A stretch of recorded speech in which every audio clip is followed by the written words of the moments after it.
Wireless gaming earbuds really have been hit or miss for me, and I think it comes down mainly to comfort. I loved the Logitech G Fits, but I couldn't really use the HyperX Mixed Buds for very long. But with ANC, huge battery life, and a comfortable fit, Sony Inzone Buds might be my new top recommendation when it comes to wireless gaming earbuds. And best of all, they're coming in at $200, so let's dive in and check them out. Hey everyone, I'm Jordan with 9 to 5 Toys. Now these are designed to be used on PC, PS5, or on mobile as well. And the Inzone Buds take some of Sony's best technology and put them into this small, sleek package. The charging case is simple but does everything it needs to with a small LED status light on the front and a USB-C port on the back for charging.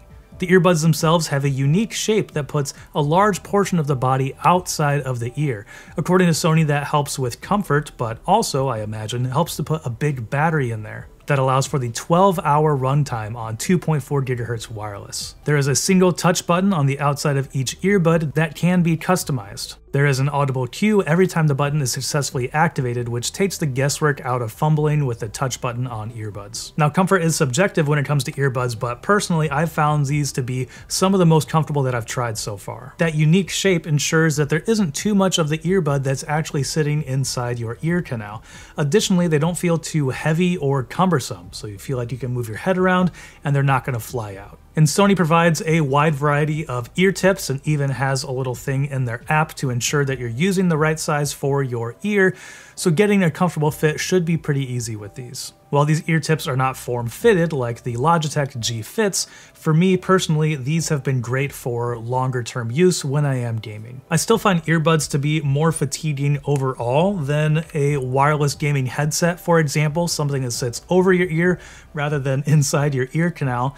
But like I've said a couple of times, when it comes to wireless gaming earbuds, these have been very comfortable for me so far. Moving on to sound, spec-wise, these are using the same dynamic driver X found in the XM5 earbuds. And from the very first time I queued up some music or hopped into a game, I have been really enjoying the sound coming out of these. Mainly I've been using the flat EQ profile, and there are some different profiles and EQ adjustments available, which we'll check out when we dive into the app a little bit later, but I found that the flat EQ profile really does what I want when it comes to sound. This EQ has punchy, tight lows that are never overwhelming, smooth mids that have plenty of presence for both listening to guitars and metal tracks and for picking out audio cues in FPS games. On the high end, once again, there is plenty of presence without anything getting too harsh or tinny. Now, I wouldn't call the earbuds muffled or dark in this flat EQ, but I did find myself dialing just a bit more of high end into the EQ when listening to music to bring out a little more dazzle in the cymbals. But what really blew me away with these was positioning and imaging.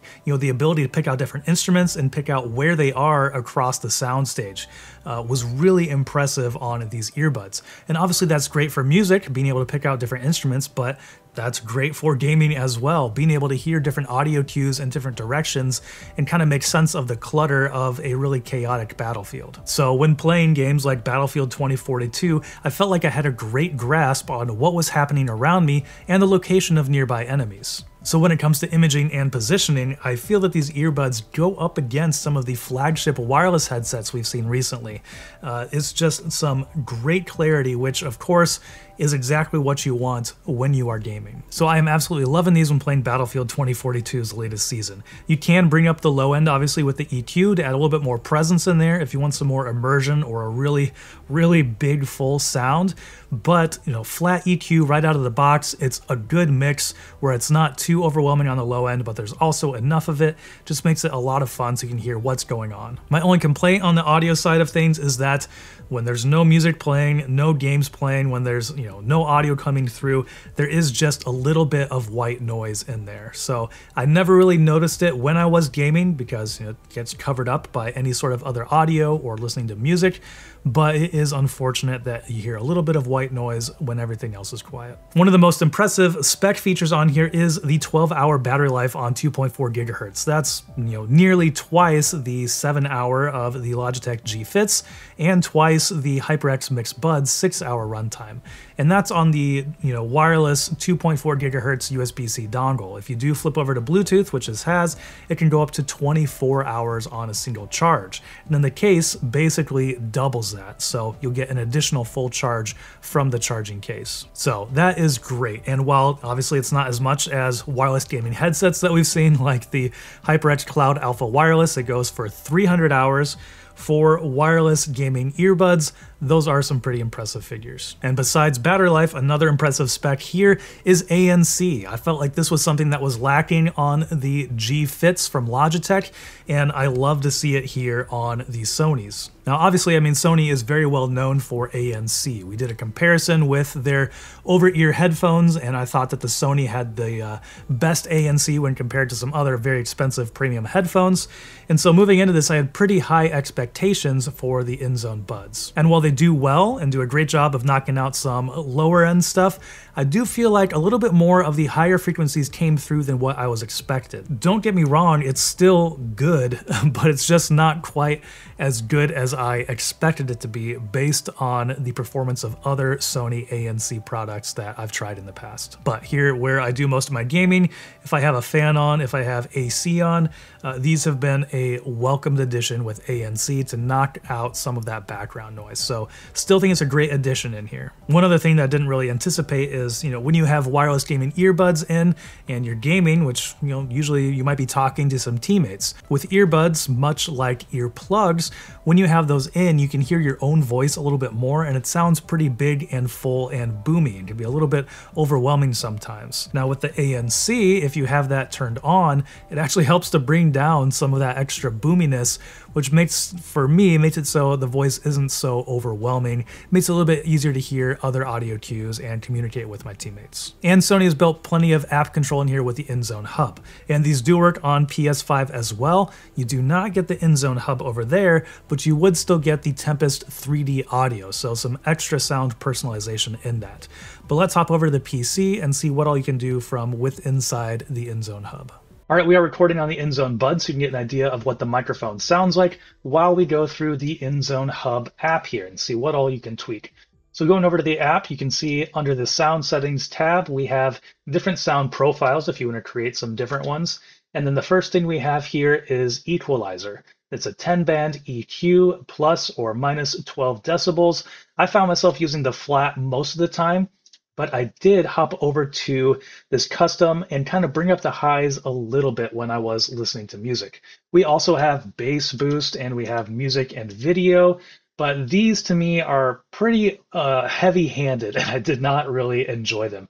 Music and video, for example, takes down the high end to -9, boosts up some of the low end, just made it sound kind of muffled and really took out some of the presence, so I didn't really care for that. And as you can see with bass boost, it just takes the bottom two, maxes them out. So really just pumping bass in there. So my only critique here is I'd love to see maybe some better created EQ profiles here for FPS games or different things like that. Moving down, we have dynamic range control, which kind of acts like a compressor to bring high and low noises kind of closer together. And so you can hear, basically the point of this is be able to hear, like quiet things a little bit easier, but then also not be blown out when there are a lot of loud sound effects in a game. Down here we have noise canceling. This is for the ANC. We have ambient, and then we also have the full noise canceling. And with ambient, you can dial in the level of ambient sound. So pretty cool there. Focus on voice. This will reduce the noise when talking in ambient sound and makes it easier to hear people talking. Moving over on the right side, you can see we have spatial sound. To me, this was not something I found beneficial when listening to music or gaming. I didn't really use it. There really aren't many spatial modes that I do enjoy using, so no surprise there. Underneath that, though, we have sound field personalization and sound tone personalization. So with sound field personalization, this will take a picture of your ear and then create a special mode for it based on your ear shape. And with sound tone personalization, if you listen to audio, the headset acoustic characteristics are analyzed and optimized, enabling you to enjoy precise orientations and rich sound fields that suit your ears. Down here, of course, we have volume, master volume, we have a game chat balance, and then you have some microphone controls. So you can control the volume, auto gain control, you can start a test, you can turn on side tone, which really kind of feels like the ambient sound mode. It's a very similar effect in there. Next, we can move over to device settings, and in here is kind of where you can set up some of the touch controls if you want to change what those are. There are a few different modes here, or you can do custom and just, completely change each tap and hold on here. I've left it in the default setting most of the time, and then when you're done and have everything set there that you want, you just hit update and it's good to go. And we have other controls like automatic power off, notification and voice guide. You can change the language, a little bit of device information. Here under the noise canceling with the ambient sound control operation setting, you can choose how many of the different modes you want enabled when you're cycling through them by tapping one of the buttons to change them. So if you just want noise canceling and off, you're never going to use the ambient mode, you can turn that off and you don't have to worry about going through that third mode. Down here, you can change the different modes here for noise canceling when powering it on so that it's always at the right thing. Down here, we have Bluetooth automatic connection switching for outgoing and incoming calls if you want to enable that. And then lastly, there are app sync settings if you want to create any of those. So some nice control in here. I really enjoy all of the EQ control. I just wish there were maybe some more tailored EQ modes straight from Sony that worked better for different gaming scenarios. So really the biggest downside for me here is, the microphone on this, but I'm not surprised for wireless earbuds. I mean, that's pretty much the state of the market with these. Obviously, we've seen great strides with wireless gaming headsets and microphones sounding a lot better and a lot more natural. But when it comes to wireless earbuds, this basically is what you're going to get from anybody. So it sounds kind of distant, sounds kind of echoey. And if audio mic quality is of a high concern to you, I would definitely recommend getting something like the affordable HyperX Solocast. You can watch our video review up here. I've even made a video about how to make it a little bit better with some very affordable accessories like a boom arm and a shock mount that really make it a budget banger that gives some great audio quality for not a lot of money. And the reason I'm labeling this video as a first impressions and not like a full complete review is that I really haven't dived into those extra audio modes like the sound personalization and the tone personalization yet. So I will be using these quite a bit on stream. Make sure you're subscribed and hit that bell icon if you want to know when we'll be going live. And hop into the chat and ask me some more questions about these, ask me how I'm enjoying them, see if anything's changed in there. So overall, wrapping up here, in my opinion, at $200, Sony has really knocked it out of the park with the Inzone Buds. The G Fits from Logitech are coming in at $230, and the Sonys have, to me, a lot better specs. They're just as comfortable, a lot longer battery life, and they have ANC, and the audio quality coming out of these was just incredible. I was immediately impressed and loved using these things for gaming and even for listening to music. I really think Sony has nailed those pillars of comfort, sound quality, and battery life, which those are all very important things when it comes to a wireless gaming device. Of course, you can get all those things and more, like a better sounding microphone with an over-ear wireless gaming headset these days, but if you're in the market for a sleek package that's a lot smaller, doesn't take up much room, you can wear a hat and not affect your audio quality, then the Sony Inzone Buds are definitely getting my top recommendation moving forward. I will be using these quite a bit in stream, so make sure you are subscribed and hit that bell icon if you want to join us and ask some more questions and see how I'm getting on with them. But otherwise, let us know what you think about them down in the comments below. And if you're looking for some other videos to watch, I'll link to our review of the Logitech G Fits, as well as our most recent video. And thanks for watching. If you enjoyed this video, please give it a thumbs up so others can find it easier, and consider subscribing. This is Jordan with 9to5 Toys.